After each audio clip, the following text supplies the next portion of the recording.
m'appelle Simon Hureau, je suis auteur de bande dessinée et j'habite ici dans ce petit bourg des bords de Loire, cette vieille maison avec son jardin. Et mon dernier livre parle de ce jardin justement. Ça raconte les 10 années de jardinage et les 10 années de retour de la biodiversité dans ce jardin qui n'était à l'origine qu'une pelouse avec 3 tristes haies et 2 vieux arbres.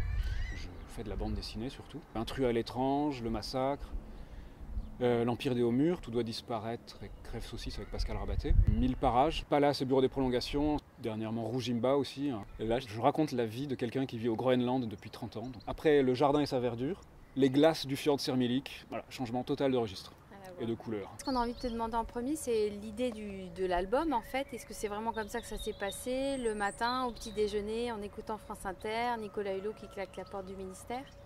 Oui, c'est un peu le déclic en effet. Alors il y avait beaucoup de choses en germe avant, je cherchais déjà depuis peut-être 2 ou 3 ans à exprimer des choses de cet ordre-là par la fiction. Je ne trouvais pas, alors j'ai noirci des pages.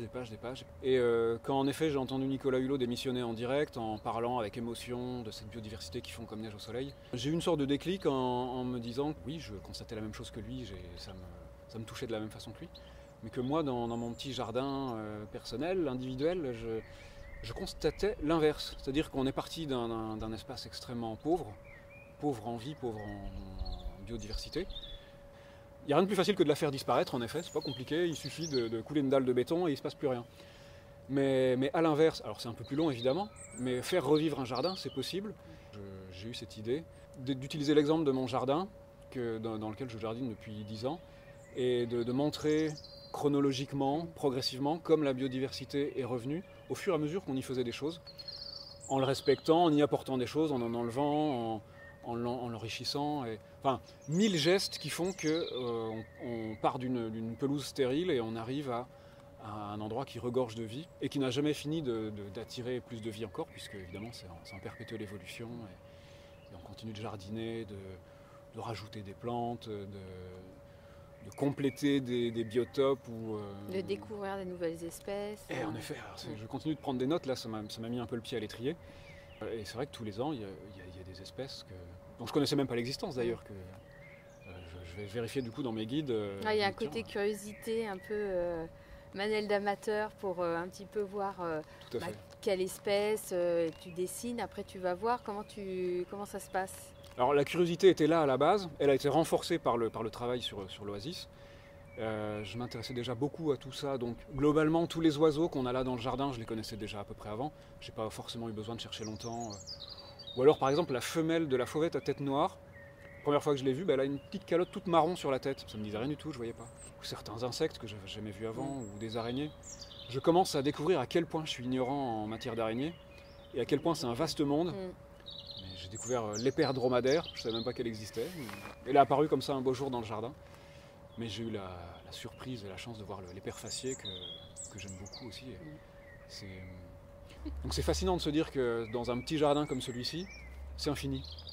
On en a pour toute la vie. Au début de ce jardin, quelles sont les premières découvertes et les premières déconvenues? Alors c'est vrai, quand on est arrivé, on se disait mince, avec les trains, on n'aura jamais d'oiseaux. Finalement, on s'est aperçu que ça ne les dérangeait pas.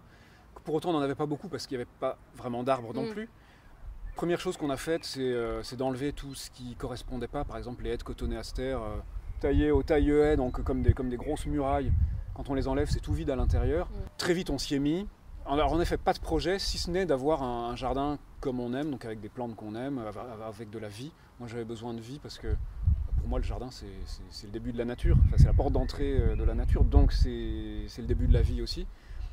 Ayant toujours aimé les animaux, j'aurais trouvé ça très regrettable d'avoir un jardin et de ne pas en avoir.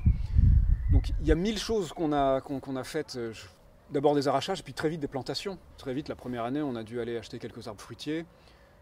On a commencé à se renseigner un petit peu sur ce qu'on pouvait mettre. On a fait des balades dans la nature, donc on a trouvé des plantes, trouvé des graines, acheté nos premières graines. On s'est ouvert un petit carré de potager. On a rencontré une vieille voisine du début de la rue qui était grainetière, qui nous a expliqué les semis, qui nous a initiés à plein de choses. Et puis il y a aussi l'essentiel, c'est-à-dire que vous arrivez et vous découvrez un peu par hasard, mais la présence de l'eau déjà. Rien que ça, c'était essentiel. Oui. Alors on savait qu'il y avait un puits sous la maison, un puits dans le jardin et une rivière, un bras de rivière qui passait sous une dalle de béton, là juste devant la maison. Mais on n'y avait pas accès, juste par une espèce de grosse bouche d'égout en métal. Donc évidemment, une des premières choses que j'ai faites, c'est d'ouvrir la bouche d'égout, de descendre et de voir un peu à quoi ressemblait cette rivière. Et je voyais dans le vieux mur en pierre un chaînage de pierres, donc une petite, une grande, de deux côtés, donc qui délimitait deux arêtes verticales qui devaient logiquement laisser place à un passage jadis. Donc forcément j'étais curieux, j'ai creusé au-dessus, derrière cet espace rebouché, remuré. J'ai creusé dans le jardin, je suis tombé sur un vieil escalier, donc évidemment j'ai dégagé cet accès à la rivière. Et donc cet accès à l'eau est extrêmement important, c'est-à-dire que j'y vais tout le temps, remplir des arrosoirs, faire diverses choses, les enfants adorent y aller aussi. Voilà. Le jardin a un sous-sol de rivière et il se passe plein de choses là-dedans aussi. C'est un combat aussi parce qu'il y a eu un moment où il s'est retrouvé totalement à sec.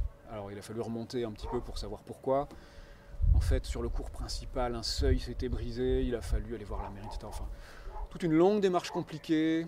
Et en gros, on était les seuls à avoir remarqué qu'il n'y avait plus d'eau dans cette rivière qui n'intéresse pas grand monde. Donc les seuls à se battre pour qu'il y ait à nouveau de l'eau. Donc voilà, c'est une ZAD aussi. Premier geste de sauvetage de cette rivière, ça a été de vider toutes les ordures. Oui, c'est ça, hein, vraiment. C'était effarant, mais des monticules. J'ai dû faire 2 tours de brouette remplies, plus qu'à rabord. Donc beaucoup de travail, et puis au fur et à mesure, la vie qui revient, au fur et à mesure qu'on épure le jardin et qu'on l'étoffe, en fait, qu'on l'étoffe.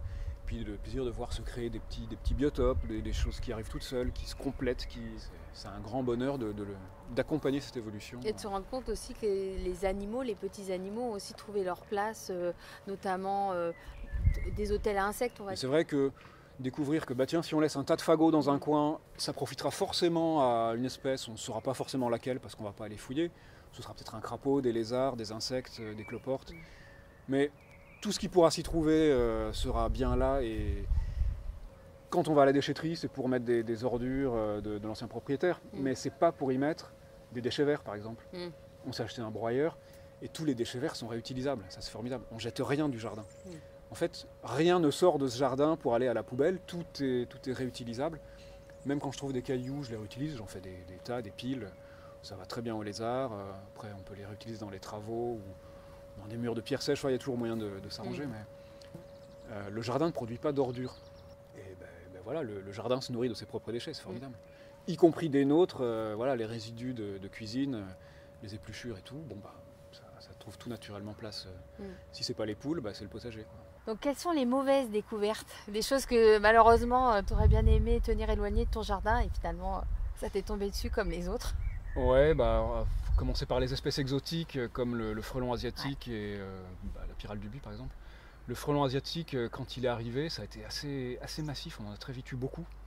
Dans les vignes, à l'automne, là on les voyait, ou dans les pommes tombées au sol. Le nid, c'est un machin énorme, hein, ça fait presque 1 mètre de haut. Extrêmement bruyant, j'imagine aussi. Mais curieusement extrêmement discret, c'est-à-dire qu'on l'a découvert qu'à l'automne quand les feuilles sont tombées de l'arbre. Sinon on aurait peut-être réagi un peu plus vite. Mais non, étonnamment, c'est un très gros nid. Ça représente une grosse colonie, beaucoup d'insectes, mais très discret. Alors on cohabite, mais c'est quand même un peu désolant de se dire qu'ils viennent prendre la place d'autres insectes, qu'ils viennent manger les abeilles. J'en ai vu une fois manger une abeille, c'était assez glaçant parce qu'il avait une technique apparemment très rodée, il faisait ça en 2 temps 3 mouvements. Ouais, c'est ça. Puis la pyrale du buis, parce que moi j'adore le buis, on en a beaucoup. Il y a celui de la voisine qu'on voit derrière là, qui est absolument énorme. C'est vraiment un monstre. Qui est très vieux du coup. J'ai essayé de me renseigner un peu sur la longévité des buis. Visiblement, c'est des arbres qui ont une croissance très très lente. Et quand on arrive à avoir un buis qui a un diamètre de 35 cm à peu près, c'est qu'on doit commencer à pouvoir compter en siècles, vraisemblablement. Donc, oui, et donc un jour, très, très il se retrouve attaqué par la pyrale de buis. Voilà, donc très vite on se renseigne, on découvre un traitement quand même, pas le choix malheureusement. On aurait préféré éviter d'avoir à servir de pulvérisateur, mais après il y a les classiques du potager, mais bon ça fait partie de... Ah oui, justement le potager en fait du coup il y a le jardin et puis à un moment donné tu racontes dans la BD qu'en fait il y a possibilité d'obtenir le terrain juste à côté. Voilà, l'aventure se dédouble puisque le terrain qu'on achète c'est pratiquement l'équivalent de la surface du jardin actuel. Donc on a été absolument ravis, enchantés de pouvoir continuer l'aventure sur un peu plus grand. Et donc en effet, à la base, c'est un potager. On l'a conservé en potager, mais en le complexifiant, en le ramifiant, en faisant une partie un peu plus verger, en creusant une mare, en faisant des allées. C'est vrai qu'à l'origine, c'était vraiment un potager, mais alors pur et dur, c'est-à-dire juste une langue de terre nue et des patates. Et des rangées de légumes. Des rangées de légumes bien droits. Donc sortir de ce modèle-là un petit peu, puis nourrir la terre, et puis très vite commencer à planter des choses et à faire vivre le jardin en bordure de ce qu'on pouvait, enfin des carrés qu'on pouvait conserver en potager, ne pas systématiquement désherber aussi. Et très vite, on a vu à quel point la nature venait, mais c'était très impressionnant. Enfin. Et notamment des espèces qu'on ne voyait même pas dans le jardin non potager. C'est très vite devenu très très vivant.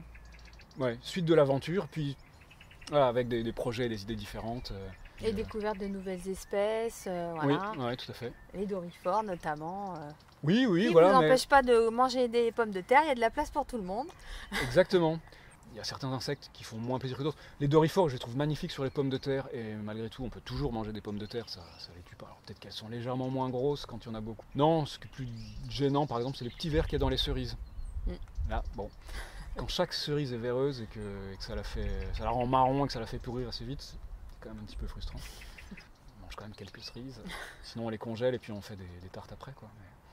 Alors parlons un petit peu du dessin. Moi, ce que je voulais savoir, et ce qui interroge en fait quand on lit l'album, c'est comment dessiner cette nature en étant quand même assez précis pour reconnaître les espèces, mais en même temps ne pas faire non plus dans trop de précision. Comment tu t'y es pris? Est-ce que pour toi déjà c'était un défi?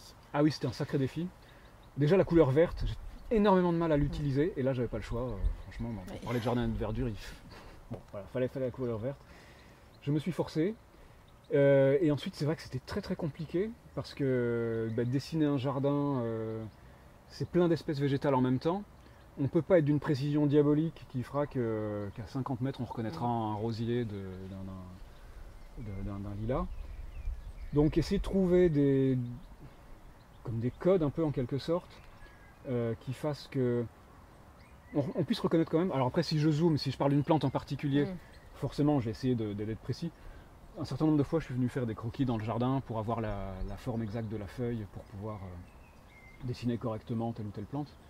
Mais c'est vrai que sur les vues générales, je me suis demandé un petit peu comment faire et j'ai essayé de trouver un peu des codes graphiques pour différencier, puis après de trouver des couleurs différentes.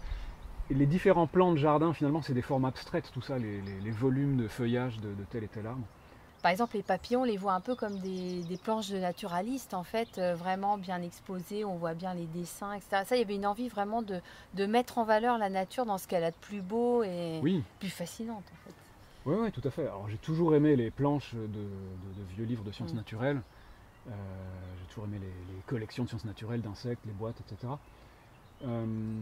Mais c'est vrai qu'il fallait aussi...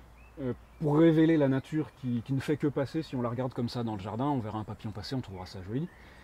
Mais si le papillon on le prend, on l'étale et on le montre sur la surface de la page en grand, avec toutes ses couleurs et tous ses motifs, c'est là qu'on va s'apercevoir que c'est une question de zoom presque. Le jardin, on peut le traverser en ayant juste le sentiment d'être environné de plantes, et éventuellement d'animaux.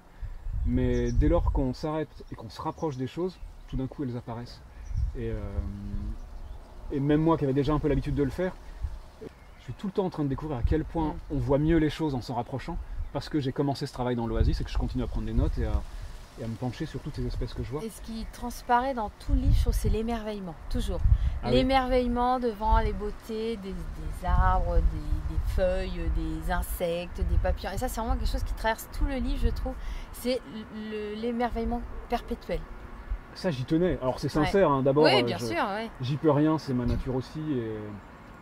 Mais c'était aussi pour dire, en fait, il faut juste ouvrir les yeux, quoi. La nature est extraordinaire, admirable.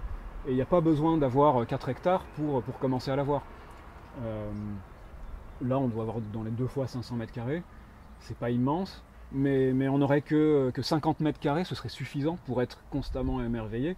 Et pour tout le restant de sa vie, parce que c'est sans cesse renouvelé. Et même chaque année, redécouvrir les arbres qui bourgeonnent, le bourgeon de rose qui va donner la première rose de l'année. Enfin, ce plaisir-là, il Et tu le fais il est vraiment irremplaçable. bien partagé, je trouve. Même quelqu'un qui aurait un tout petit jardin ou même une jardinière sur son Tout à fait, balcon, oui.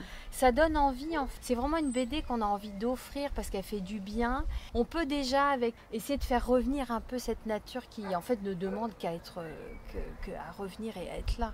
Et ça, c'est vraiment la grande force du livre, je trouve. Ah bah alors, très bien si ça passe. Ah. En fait, il faut juste de la volonté et de l'énergie.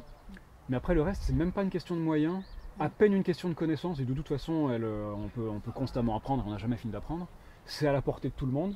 Et même quelqu'un qui a simplement un balcon, il peut faire des choses extraordinaires. Donc, si on est sensible à la beauté de la nature et à participer à la préserver, j'avais vraiment envie de dire ça en fait. Je voulais donner la possibilité éventuellement de décomplexer ceux qui se disaient oh non, c'est un truc de spécialiste. En fait, il ne faut pas avoir peur de se tromper. Et on se trompe forcément à un moment, sauf évidemment celui qui aura eu une énorme culture de la chose et qui sait exactement ce qu'il fait. Mais c'est ça qui est amusant aussi, c'est expérimenter et on ne prend pas de grands risques. Sauf éventuellement de se faire envahir par une plante qu'on ne maîtrise plus.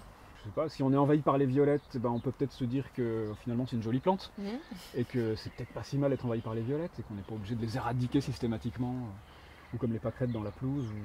Voilà, un équilibre à trouver qui fait que chacun peut y trouver son compte. Là, tu dis justement le jardin, c'est un équilibre entre le laisser faire et le faire. Moi je le vois comme ça en tout cas. Ouais. On entend les grenouilles chanter là. Oui. Ouais. Ce petit rayon de soleil, elles s'y remettent.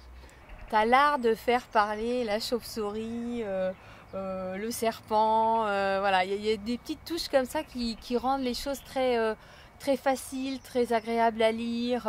Et ça, je trouve que c'est aussi une force de l'album.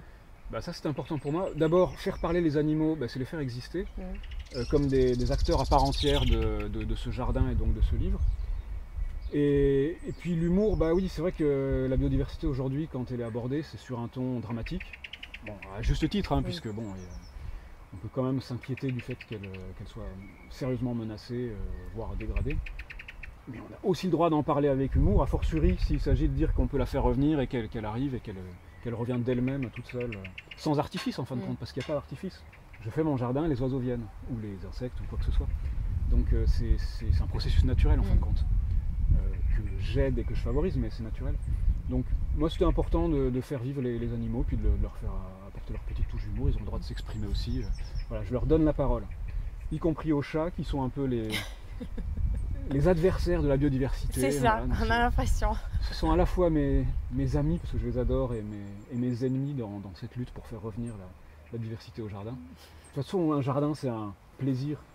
Et pour moi, quand je viens dans le jardin, quoi que j'aille y faire, je travaille pas, c'est pas du travail. C'est pas du temps que je consacre au jardin, c'est au contraire, c'est si je suis dans le jardin, profitons-en pour faire des choses. Ça me donne l'occasion d'être au jardin. Je ne sauverai pas la planète, mais sur notre modeste parcelle d'écorce terrestre, la vie va plutôt bien.